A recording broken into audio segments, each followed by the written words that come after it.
എന്തല്ല എല്ലാവർക്കും സുഖം തന്നെയാ. നമുക്കിന്നൊരു സ്നാക്ക് റെസിപ്പി ആയാലോ. മൈസൂർ ബോണ്ട എന്ന് വിളിക്കുന്ന ഒരു മാംഗ്ലൂർ ബോണ്ട. ഇനി അതിനെ ഗോളി ബാജെന്നോ അങ്ങനെ എന്തെല്ലോ പേരുകളിൽ കർണാടകത്തിൽ കിട്ടുന്ന ഒരു ബോണ്ടയായത്. നല്ല ടേസ്റ്റാണ്. ഉണ്ടാക്കാൻ വലിയ പ്രയാസമൊന്നുമില്ല. പക്ഷെ മാവ് കുറച്ച് നേരം ഒന്ന് കുഴച്ചിട്ട് മാറ്റി വെച്ചിട്ട് ഒന്ന് ഫെർമെൻ്റായി വരണം. അന്നേരമാണ് അതിൻ്റെ യഥാർത്ഥ ടേസ്റ്റിങ്ങൊക്കെ കിട്ടുക.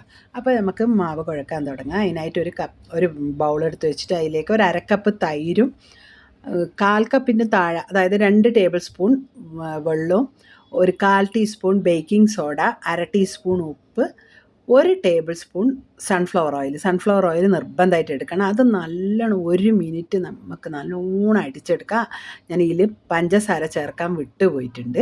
അപ്പോൾ അതാ പഞ്ചസാരയും 1 ടീസ്പൂൺ പഞ്ചസാര. ഇത് നല്ലോണം 1 മിനിറ്റ്, ഏറ്റവും ചുരുങ്ങിയത് 1 മിനിറ്റ് അടിച്ചാൽ നിങ്ങൾക്ക് ഇതെല്ലാം കൂടി ഒരേ ലെവലായി കിട്ടും. പഞ്ചസാരയും ഉപ്പും എല്ലാം നല്ലോണം അലിയും, ബേക്കിംഗ് സോഡയും എല്ലാം ഒന്ന് അലിഞ്ഞു കൊടുത്തതിന് ശേഷം ഇനി നമുക്ക് 1 മിനിറ്റ് എന്തായാലും അടിച്ചെടുക്കണം കേട്ടോ.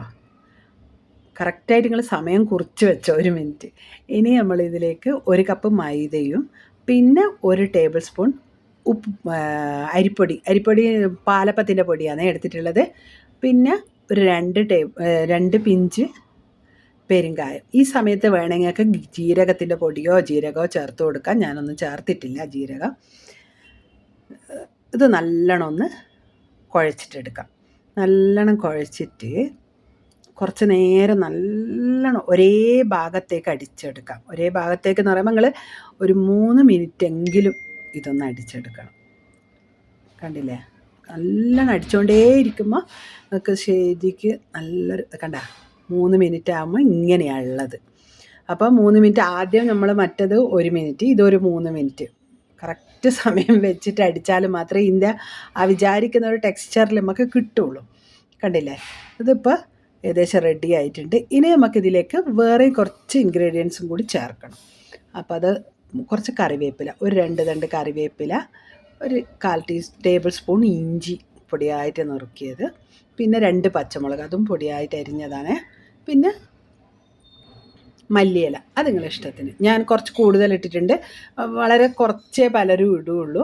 അപ്പോൾ അതും കൂടി ചേർത്തിട്ട് ഇതേപോലെ പിന്നെ ഒരു 2 മിനിറ്റ്, ഇപ്പം എല്ലാം കൂടി ഒരു 5-6 മിനിറ്റിൻ്റെ മേലെ, ഒരു 7 മിനിറ്റ് വരെ നിങ്ങൾ പറ്റുമെങ്കിൽ, എനിക്ക് കൈവേദന എടുത്ത് ഞാൻ നിർത്തി 6 മിനിറ്റ് ആയാലും. കണ്ടില്ല, അതേപോലെ ഒരേപോലെ തിരിച്ചുകൊണ്ടേയിരിക്കണം. കണ്ടോ, റെഡി ആയിട്ടുണ്ട്. ഇനി ഇത് നമുക്കൊരു ഭാഗത്ത് വെക്കാം. ഇതിപ്പോൾ ഒരു 2.5 മണിക്കൂറായിട്ടുണ്ട്. കണ്ടോ, മാവ് കുറച്ചുകൂടി ഒന്ന് കട്ടിയായി വന്നിട്ടുണ്ട്. ഇതാണ് ഇതിൻ്റെ പാകം. ഇനി നമുക്ക് ഓയിൽ അടുപ്പിൽ വെക്കാം. ചൂടായിനും നോക്കട്ടെ. ചൂടായിട്ടുണ്ട്. ഇനി നമ്മൾ കൈ കൊണ്ടാണ് എടുത്തിട്ട് ഇട്ട് കൊടുക്കുന്നത് മാവ്. നമ്മൾ നിയമം തെറ്റിക്കണ്ട. കണ്ടില്ലേ, കൈ കൊണ്ട് തന്നെ ഇട്ട് കൊടുക്കാം. കണ്ടോ, ഓയിൽ എപ്പോഴും പറയുന്ന പോലെ ഞാൻ കുറച്ചേ എടുത്തിട്ടുള്ളൂ. നിങ്ങൾക്ക് ആവശ്യത്തിന് എടുക്കാം, കുറേ ഒന്നിച്ചിടുകയും ചെയ്യാം, ഒന്നും കുഴപ്പമൊന്നുമില്ല. ഞാനിപ്പോൾ ഇത്രയല്ലേ ഉള്ളൂ, നമുക്കത് ഉണ്ടാക്കിയെടുക്കാൻ ഈ ഓയിൽ തന്നെ ധാരാളം. എണ്ണയൊന്നും കുടിക്കുന്നില്ല കേട്ടോ. കണ്ടില്ലേ, ഇതിങ്ങനെ ഒന്നിച്ചല്ലേ ഇട്ടത്, ഒട്ടിപ്പിടിക്കുകയൊന്നുമില്ല. അതങ്ങ് നമ്മളങ്ങനെ ഒന്ന് തിക്കി കൊടുത്താൽ അതങ്ങ് വേർപെട്ട് വന്നോളും. അപ്പോൾ അതങ്ങനെ ഒന്ന് മീഡിയം ഫ്ലെയിമിലിട്ടിട്ട് തിരിച്ചും മറിച്ചും ഇട്ട് നമുക്കതൊന്ന് വേവിച്ചിട്ടെടുക്കാം. ഏകദേശമായി ഉണ്ടോ, റെഡിയായി.